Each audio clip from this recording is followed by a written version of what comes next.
I just had to face my fear because I knew that once I got over it, it would be worth it. And yeah, it definitely is. I'm Danny Hare, and I'm a graphic designer and illustrator. I'm originally from the west coast of Scotland, but I grew up and lived in Sydney. For me, riding bikes is a form of mindfulness.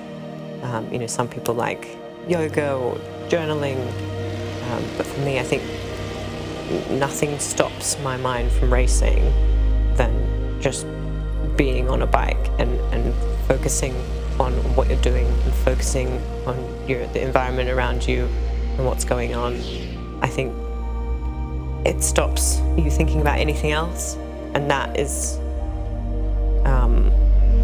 just what works for me. It's become like a form of therapy, even though it started as like something that made me anxious. Now it actually cures my anxiety. When you have those nerves and you can feel like you might have a panic attack coming on, just being able to go on the bike and go for a ride, it's the therapy is like instant. For me, it was not only a short-term solution, but also a long-term solution to my mental health. I would really encourage learning how to ride a motorcycle.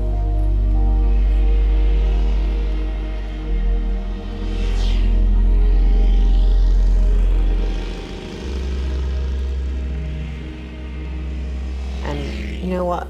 Like, other motorcycle riders are actually really receptive to being open and talking about their mental health issues. I know that bikers like to come across as super, tough and cool, but everyone's dealing with their own demons, and they're actually all very nice, supportive people. When you're going just at speed through beautiful hills or mountains, you can put a little soundtrack on and zone out and think that you're in a film or something. You just feel very at peace with just you and the machine and the environment, and not just because of the focus and the mindfulness that it provides, but also the community aspect as well. I knew I wanted to ride around Scotland, but I didn't know anyone here. And I've met everyone I know here through motorcycles.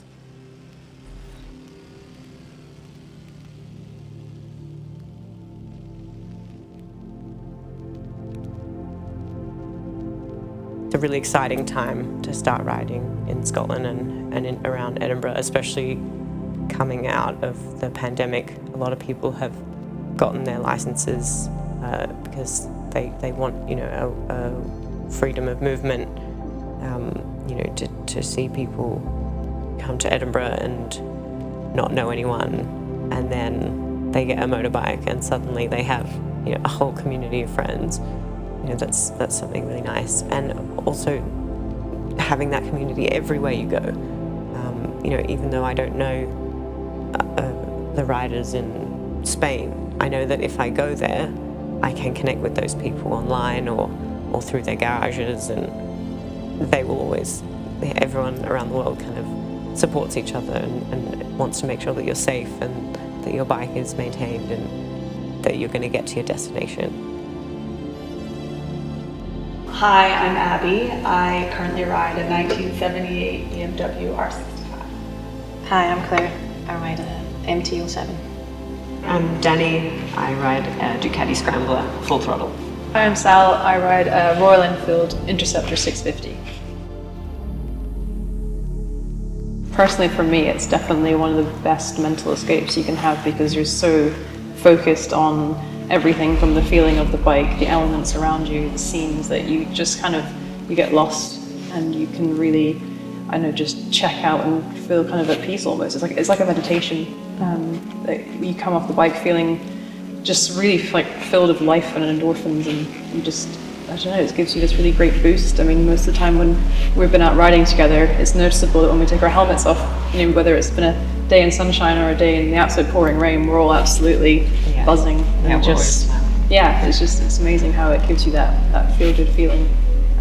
So yeah, I've always described it as like a meditation personally. Even if like physically you feel like sore and drained and cold, mentally you feel really good afterwards. Yeah. Biking for me is very much in my blood. And my grandfather used to race and build bikes. He used to race the Ironman TT. My father travelled from Inverness to Calcutta back in the 70s. And then my father bought my first motorbike when I was about 7 years old. So a PW80 Yamaha, which I still have. So it's just, for me, it seems like a very natural progression, keeping on two wheels. I was the same. It was my little monkey bike when I was 5 years old. And the first time I sat on it, I drove it straight into the pond. I had to wait for it to dry out. And then little increments up, I jumped up to TY80 and RT100, and I just went from there. So nice. I'm always the only person in my family that rides bikes though. But Really? yeah. I've only been riding for about 5.5 years, but all my family are kind of bikers and always kind of like mechanically inclined and stuff. And so at the beginning of this year, I started a women's wrenching workshop. So just a way for women to kind of engage more on the mechanical side and the maintenance side of riding, which is so important for confidence building and safety on the road, and particularly going on long rides and stuff.